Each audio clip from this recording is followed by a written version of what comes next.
દીકરાએ કહ્યું, દાદીના ગયા પછી તમે લાડુલી કેમ નથી બનાવી આપતા? તો તેની માતાએ જવાબ આપતા કહ્યું, શીતલ બેટા, ઘણા દિવસે દેખાય, હમણાં ખૂબ જ વ્યસ્ત થઈ ગઈ છે. શીતલના શેરીમાં રહેનાર પાડોશીએ તેને પૂછ્યું. ના માસી, ટાઈમ જ નથી મળતો, શીતલ એ જવાબ આપતા કહ્યું. એવામાં શીતલના પાડોશીનું ધ્યાન તેના હાથ પર ગયું અને તરત જ ટિપ્પણી કરતા કહ્યું, શીતલ બેટા, આજે તો વ્રતનો દિવસ છે અને આમ તું ખાલી હાથે ફરી રહી છે. હાથમાં મહેંદી પણ નથી લગાવી. પહેલાં તો હંમેશા સૌથી સુંદર મહેંદી તારા હાથમાં લાગેલી જોવા મળતી, અને એ તો બાજુ પર છોડ, આજે તે તું કાયમ પહેરતી તે લાલ લીલી સાડી પણ નથી પહેરી.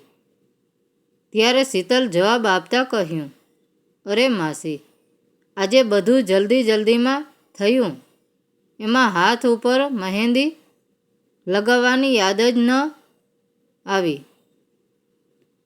શીતલ તેના દીકરાને સ્કૂલે મૂકવા માટે જઈ રહી હતી, પરંતુ રસ્તામાં જેટલા લોકો સામા મળે, ખાસ કરીને જેટલી સ્ત્રીઓ વ્રત કરેલી સામે મળે, તે તરત જ તેના હાથની મહેંદી જોઈને શીતલ જાણે વિચારમાં ખોવાઈ જતી. બધાના હાથોમાં અવનવી મહેંદી જોઈને આજે શીતલને તેના સાસુની ખૂબ જ યાદ આવતી હતી. કોઈ પણ તહેવાર હોય, તહેવારના પહેલા જ દિવસે સાસુ તેને તરત જ કહેતા કે વહુ બેટા, આજે મહેંદી લગાવજો, કારણ કે તહેવાર ઉપર તો ખાલી હાથ સારા ન લાગે. એ સમયે સાસુની આ વાત ઉપર ખૂબ જ ગુસ્સો આવતો અને તરત જ સામે જવાબ પણ આપતી કે મમ્મી, હું ઘરનું કામ કરું કે પછી મહેંદી લગાવીને સુકાવા સુધી બેસી રહું? મારે ઘણા કામ પડ્યા છે. સાસુ પણ જાણે શીતલના મનની વાત સમજી લેતા હોય એ રીતે કહેતા, અરે બેટા, અત્યારે તો તમારે ત્યાર મહેંદીના કોન મળે છે, પરંતુ અમારા જમાનામાં તો આવા ત્યાર મહેંદીના કોન મળતા નહીં. અમારે જાતે જ બધું બનાવીને મહેંદીનો કોન બનાવવો પડતો, અને એમાં પણ 3 થી 4 કલાક તો મહેંદીને સુકાવી રાખવી પડતી. અને સાસુમાં પોતાની વાત આગળ વધારતા કહેતા કે ચા પાણી તો હું પણ કરી શકું, તું મહેંદી લગાવી લે. હવે તો અડધો 1 કલાકમાં મહેંદી તૈયાર થઈ જાય છે. વારંવાર સાસુ શીતલને કહે રાખે એટલે અંતે શીતલ મહેંદી લગાવતી, અને થોડો કલાક પછી જ્યારે પોતાના જ હાથ ઉપર એ મહેંદીનો કલર સરસ શોભી રહ્યો છે તેમ જોઈને થોડા જ સમય પછી ખુશ થઈ જતી. અને જ્યારે પણ દીકરાને સ્કૂલે મૂકવા જાય અથવા પછી બહાર જાય, ત્યારે બધા પડોશીઓની નજર તેના હાથ ઉપર પડતી અને બધા લોકો તેના મહેંદીના વખાણ કરતા. ત્યારે તેને પોતાની સાસુ ઉપર ખૂબ જ પ્રેમ આવી પડતો.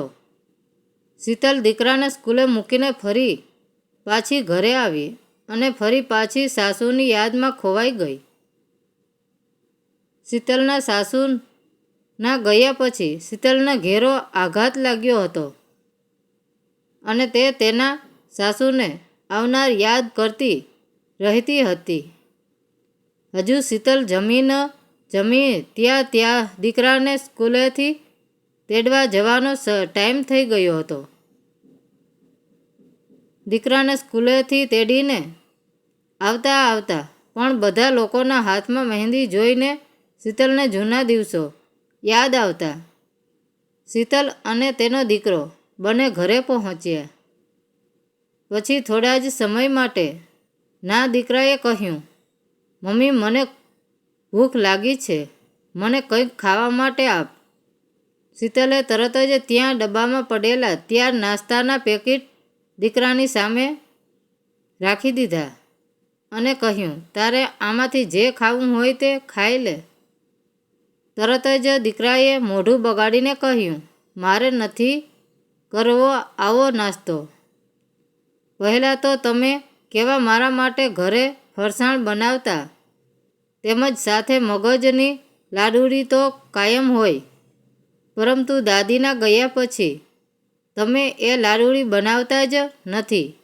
શીતલે તેના દીકરાને જવાબ આપતા કહ્યું, પણ બેટા, બસ આટલું જ કહી શકી અને પોતે ભાવુક થઈ ગઈ. શીતલ તેના દીકરાને કશું જવાબ ન આપી શકી અને ચૂપ થઈ ગઈ અને કહે, પણ તું, કારણ કે તેના દીકરાની વાત સાચી હતી.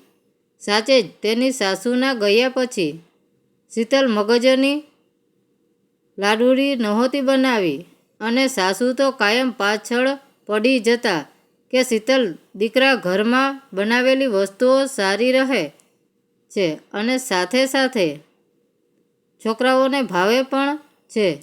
એ સમયે શીતલને આ વાત જરા પણ ગમતી નહીં અને તરત જ પોતે જવાબ આપતી કે આજના મોડર્ન જમાનામાં તો હવે બધું રેડીમેડ મળી જાય છે અથવા કોઈ બનાવી પણ આપે છે. ઘરમાં જો આવું બનાવવા જઈએ તો આખો દિવસ નીકળી જાય છે અને કંઈ કામ પણ થતું નથી. પરંતુ તેના સાસુ માનતા નહીં અને પોતે જ મગજની લાડુળી બનાવવા બેસી જતા. પછી શીતલ ઈચ્છતી ન હોવા છતાં તેને મદદ કરવા લાગી જતી. આજે આ બધી વાતો યાદ કરીને તે ઉદાસ થઈ રહી હતી. ઘરના કામ કરતાં કરતાં કશું પોતાના શરીરનું ધ્યાન રાખવાનું યાદ જ ના રહેતું.